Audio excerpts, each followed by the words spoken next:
My dear students, have a very sweet day to all of you. I hope you are well and safe at your home.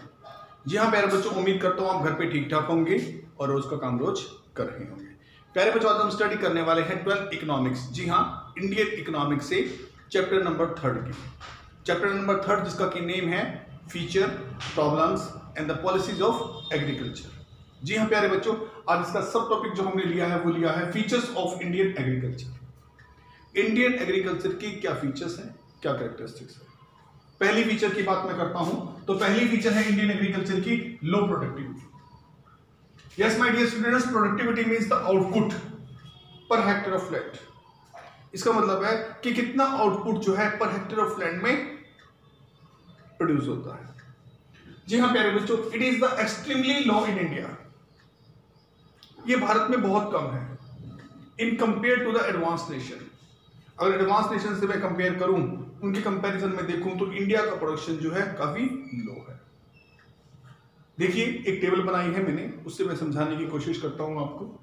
मैंने ली है crops में मैंने लिया rice यानी कि चावल।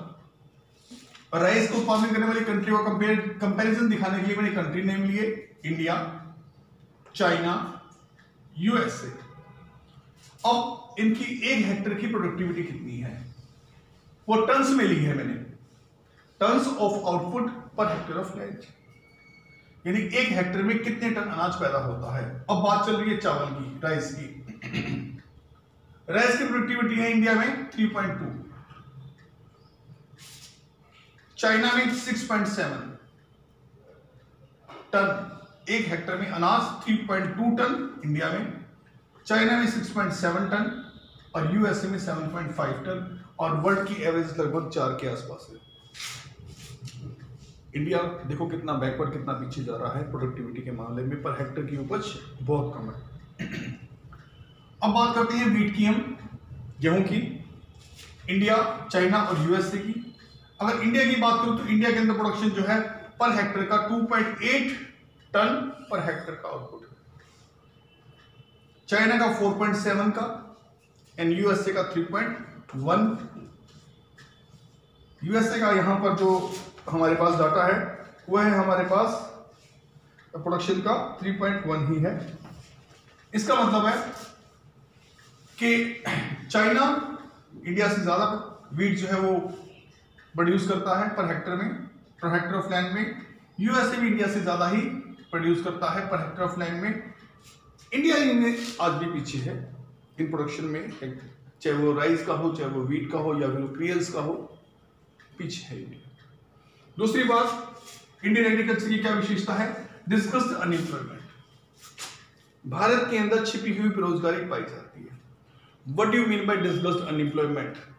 डिस्कस्ड अनएम्प्लॉयमेंट वो सिचुएशंस है जिसके अंदर एक जगह पर वर्कर्स ज्यादा लगे हुए हैं, उतने वर्कर्स की जरूरत नहीं है, उनमें से कुछ वर्कर्स को हटा दिया जाए तो प्रोडक्शन पर कोई फर्क आने वाला नहीं है। इसका मतलब है एग्रीकल्चर एक ऐसा सेक्टर है कि इसके अंदर एक्सेस मात्रा में, जी हाँ ओवर एक्सेस मात्रा में जो है लोग जो है इसके अंदर लगे हुए होते हैं, और अगर उन्हें हटा दिया जाए प्रोडक्शन से तो एग्रीकल्चर का प्रोडक्शन कम होने वाला नहीं है। एग्रीकल्चर में पाई जाती है छिपी हुई बेरोजगारी, इसी को कह रहे हैं हम डिस्कस्ड अनएम्प्लॉयमेंट। अगर कुछ लोगों को एग्रीकल्चर के इस प्राइमरी सेक्टर से निकाल दिया जाए और उनको इंगेज कर दिया जाए सेकेंडरी सेक्टर में, मैन्युफैक्चरिंग में, या फिर उन्हें टर्शरी सेवाओं में भेज दिया जाए, टर्शरी सेक्टर में भेजकर सेवाओं में लगा दिया जाए, तो एग्रीकल्चर का प्रोडक्शन कम होने वाला नहीं है। ऐसे इंडिया की अगर मैं बात करूं, हाँ इंडिया का एग्रीकल्चर जो है वो एक ऐसा बड़ा सोर्स है एम्प्लॉयमेंट का, ये तो ठीक है। उसमें आज भी 50% पीपल है, जो 50% पॉपुलेशन इंडिया की आज भी उसमें कार्यरत है। हाँ, इकोनॉमी में उसका सिग्निफिकेंट रोल है, जीडीपी में उसका सिग्निफिकेंट रोल है इंडियन एग्रीकल्चर्स का। बट जो इतने लोगों को रोजगार वो प्रदान करती है, अगर यहाँ से लोगों को हटा दिया जाए और उन्हें अलग अलग सेक्टर्स में भेजा जाए तो भी वो यहाँ का प्रोडक्शन कम होने वाला नहीं है, क्योंकि अन्य देशों में बहुत कम परसेंटेज पॉपुलेशन की या इस प्रोडक्शन के कार्य में एग्रीकल्चर में लगी हुई होती है। सेकेंडरी और टर्शरी सेक्टर में उनके लोग ज़्यादा लगे हुए होते हैं, तो वहाँ जो है लगा देने से यहाँ का प्रोडक्शन कम होने वाला नहीं है। जो एक्सेस मात्रा में लोग यहाँ लगे हुए हैं उनकी वजह से यहाँ पर डिस्कस्ड अनएम्प्लॉयमेंट की समस्या इंडियन एग्रीकल्चर में देखने को मिल जाती है, अर्थात इसे दूर किया जा सकता है। जो एक्सेस लोग यहाँ पर वर्क कर रहे हैं उन्हें किसी अन्य सेक्टर में भेजा जा सकता है। इससे क्या होगा, उनके परिवारों में इनकम का सोर्स बढ़ जाएगा। एग्रीकल्चर से तो प्रोडक्शन आएगा ही आएगा उनके परिवार में, लेकिन अगर वो कोई अलग अलग काम में लोग लग जाते हैं तो वहां से रेगुलर इनकम का सोर्स भी शुरू हो जाएगा। तीसरी, और एग्रीकल्चर पे बर्डन भी जो है वो कम हो जाएगा। तीसरी विशेषता क्या है इंडियन एग्रीकल्चर की? Dependence on rainfall. इंडिया में आज भी रेनफॉल पर डिपेंडेंसी है। एग्रीकल्चर में लोग मॉनसून पर डिपेंड करते हैं। जी हाँ, और सबसे बड़ी बात है, जितना अच्छा रेनफॉल होता है, good rainfall means good harvesting, good crops, bad rainfall means bad crops. तो अच्छी रेनफॉल हो जाए तो अच्छी फसल, अच्छी रेनफॉल ना हो तो अच्छी फसल नहीं होती है। इंडिया में आज भी रेनफॉल पर डिपेंडेंसी है बहुत से रीजन के अंदर, बहुत से स्टेट्स के अंदर। अगली विशेषता, उससे अगली, सब्सिस्टेंस फार्मिंग। इसका मतलब है एक ऐसी फार्मिंग जो किसान अपने जीवन निर्वाह के लिए करता है। एक ऐसी फार्मिंग, यहाँ की जो एग्रीकल्चर है उसका प्राइमरी मोटिव यही है कि पहले हमने अपने घर के लिए पूर्ति करनी है अनाज की, अपने घर के लिए करनी है, अपने पशुओं के लिए करनी है, अपने परिवार वालों के लिए करनी है, अपने पशुओं के लिए करनी है। ऐसा कोई उनका माइंड में नहीं है कि भाई जो कृषि करनी है वो कमर्शियल पर्पज से करनी है, वे उसे बेचेंगे या उससे बेचकर पैसा आएगा। इस तरह से बहुत कम लोगों का एटीट्यूड है, माइंड सेटअप है कि वो लोग, जो यहाँ की मैक्सिमम पॉपुलेशन है उसका मकसद यही है कि पहले हमारा प्राइमरी मोटिव है कि हम जो भी एग्रीकल्चर करते हैं उसमें हम जीवन निर्वाह के लिए फसलों को उगाते हैं, गेहूं को उगाते हैं, सब्जियों को उगाते हैं, राइस को उगाते हैं। तो वो फॉरमोस्ट ये है कि पहले हमें अपने घर के लिए कर लेना है और फिर बाकी जो बचे उसको बेच देंगे। तो सेकेंडरी है उससे कैश क्रॉपिंग करना। हाँ, कैश क्रॉपिंग नहीं करते हैं क्योंकि अगर वो प्राइमरी हो जाए तो शायद इंडियन एग्रीकल्चर में ज़्यादा प्रोडक्शन की जो, ठीक है, वो भी विकसित हो जाए। ये ज़्यादा प्रोडक्शन करना है और किसान जो है वो सब्सिस्टेंस एग्रीकल्चर के लेवल से उठकर जो है वो कैश क्रॉपिंग के लेवल या कमर्शियल क्रॉपिंग के लेवल से जो है वो कृषि को कर सकता है। अगली एग्रीकल्चर की विशेषता है, धीरे धीरे ये सब चेंज हो रहा है, लेकिन जो वर्तमान है वो वर्तमान में आपको समझा रहा हूं। आज भी लोग सब्सिस्टेंस फार्मिंग करते हैं। पांचवी विशेषता है लैक ऑफ मॉडर्न इनपुट्स। भारत में जो एग्रीकल्चर होता है वो लगभग ट्रेडिशनल इनपुट्स का वहां पर यूज किया जाता है। पशुओं का यूज किया जाता है, पुराने ट्रेडिशनल जो हमारे हल होते हैं, प्लो होती हैं, उनका यूज किया जाता है। छोटी छोटी होल्डिंग्स हैं, उन पर परंपरागत तरीकों से, पुराने तरीकों से जो है एग्रीकल्चर की जाती है। मॉडर्न मशीनरी, मॉडर्न इक्विपमेंट वो सारे यूज़ नहीं किए जाते हैं। मॉडर्न मेथड, साइंटिफिक मेथड, इनका यूज़ बहुत कम किया जाता है। इस तरह से अगर मॉडर्न इनपुट नहीं है, वजह है इनकी कि यहाँ का जो किसान है, यहाँ का जो फार्मर है वो पुअर है। अब पुअर है तो इस लिहाज से वो ये ट्रैक्टर, मॉडर्न ट्रैक्टर, ये हर कंबाइन मशीन्स, ठीक है, इस तरह की बहुत सारी चीज़ें जो हैं वो एग्रीकल्चर इक्विपमेंट जो नेसेसरी होते हैं अच्छी एग्रीकल्चर के लिए, वो सब नहीं खरीद पाता है।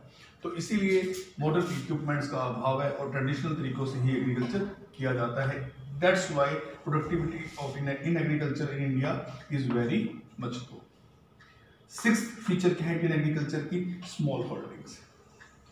लोगों के खेत बहुत छोटे हैं और खेत का लोगों के हैं भी तो फ्रेगमेंटेड वे में हैं, वो बटे हुए हैं। एक खेत यहाँ है एक टुकड़ा, एक खेत वहाँ है वहाँ टुकड़ा, तो लोगों के खेत छोटे भी हैं, बटे भी हुए हैं। इसीलिए मॉडर्न इक्विपमेंट को अगर लगाए तो कैसे लगाए? नहीं लगा सकते। मॉडर्न इक्विपमेंट लगाती हैं तो उनकी कॉस्ट भी ज़्यादा आती है और वो इतने इफेक्टिवली जो है वर्क नहीं होता, वहाँ पे इतना उत्पादन छोटे से खेतों में नहीं आता है। तो इसलिए स्मॉल होल्डिंग परेशानी का कारण बनती है। वहाँ प्रोडक्टिविटी लो ही आती है स्मॉल में, और अगर मशीनरी लगाने लगते हैं तो वहाँ उसकी कॉस्ट ज़्यादा बढ़ जाती है।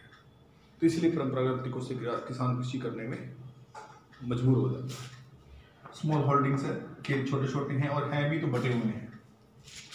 अगली विशेषता जो मैं आपको बताने वाला हूँ इंडियन एग्रीकल्चर की, लैंडलॉर्ड एंड टेनेंट कॉन्फ्लिक्ट। बहुत से खेत ऐसे हैं जो आज टेनेंट के द्वारा बोए जाते हैं, लेकिन उसकी इनकम जो है लैंडलॉर्ड को जाती है। बहुत से खेतों में टीनेंट वर्क करते हैं लेकिन उनको इनकम का हिस्सा नहीं मिलता है, वो मिलता है लैंडलॉर्ड को। तो लैंडलॉर्ड और टीनेंट के बीच में एक कॉन्फ्लिक्ट रहता है। लैंडलॉर्ड काम नहीं करता, काम टीनेंट करता है, टीनेंट मजदूरी करता है जी भर के, लेकिन क्योंकि ऑनर जो है वो लैंडलॉर्ड होता है तो इसलिए रेवेन्यू जो है वो लैंडलॉर्ड को प्राप्त होता है। तो टीनेंट को वो मुश्किल कई जगह दो वक्त की रोटी या फिर थोड़ी सी स्मॉल इनकम में ही गुजारा करना पड़ता है। तो इसीलिए लैंडलॉर्ड और टीनेंट का कॉन्फ्लिक्ट जो है वो आज भी इंडियन एग्रीकल्चर में विद्यमान है, इसकी झलक भी देखने को मिल जाती है। 8th और लास्ट जो इंडियन एग्रीकल्चर की विशेषता मैं यहाँ डिस्क्राइब करने वाला हूँ वो है बैकवर्ड टेक्नोलॉजी। जब इंडिया का किसान पुअर है, पुअर होने की वजह से मॉडर्न इक्विपमेंट नहीं खरीद सकता, मॉडर्न भी सोच भी नहीं है, साइंटिफिक तरीके से एग्रीकल्चर कर ही नहीं पा रहा है, गरीब होने की वजह से मॉडर्न टेक्नोलॉजी परचेज ही नहीं कर सकता, तो इस सब की वजह से हर क्षेत्र में वो बैकवर्ड रह जाता है। अच्छी क्वालिटी का बीज नहीं खरीद सकता, अच्छे प्रकार से वो इरिगेशन नहीं कर पाता है, रेनफॉल मानसून पे डिपेंड रहता है। कई खेत तो ऐसे हैं जिनमें मॉडर्न जो है अपने ट्यूबवेल्स ही नहीं लोगों के पास, और मॉडर्न अगर फर्टिलाइजर्स की ज़रूरत है, केमिकल्स की ज़रूरत है जो ज़रूरी है फसल के लिए, वो भी नहीं उपलब्ध हो पाती हैं। तो इस तरह से नई टेक्नोलॉजी को भी नहीं ला पाते हैं खेतों में, ठीक है। तो इस वजह से इंडियन एग्रीकल्चर जो है वो टेक्नोलॉजी के अभाव में, बैकवर्ड टेक्नोलॉजी के अभाव में, बैकवर्ड टेक्नोलॉजी होने के कारण जो है वो आज भी बहुत पिछड़ी हुई है। अंत में शॉर्ट में सिर्फ मैं ये कहना चाहता हूँ बेटा कि इंडियन एग्रीकल्चर बैकवर्ड है, हर क्षेत्र में बैकवर्ड है।